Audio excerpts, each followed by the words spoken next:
అబ్రహాము తనకు కలగబోయే కార్యము నిమిత్తము, జరగబోయే పని నిమిత్తము అతను ఒక విందు చేయించాడు. ఒక గొప్ప సంతోషకరమైన విందు చేయించాడు. దాని గురించి ఈరోజు మనం తెలుసుకుందాం. ఆదికాండ గ్రంథము 18వ అధ్యాయము 1వ వచనము.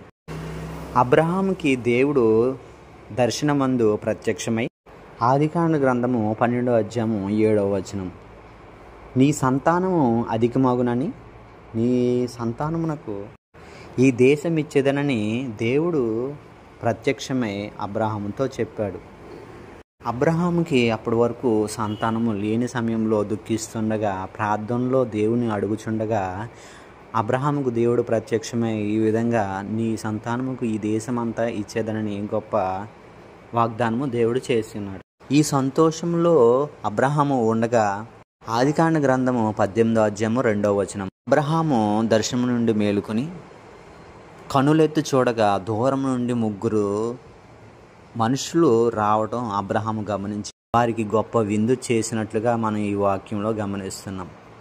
ఆ 3 మనుషులు భోజనం చేసి అబ్రహాము భార్య అయిన సారాను దీవించినట్లుగా ఇక్కడ మనం ఈ అధ్యాయంలో చూస్తున్నాం.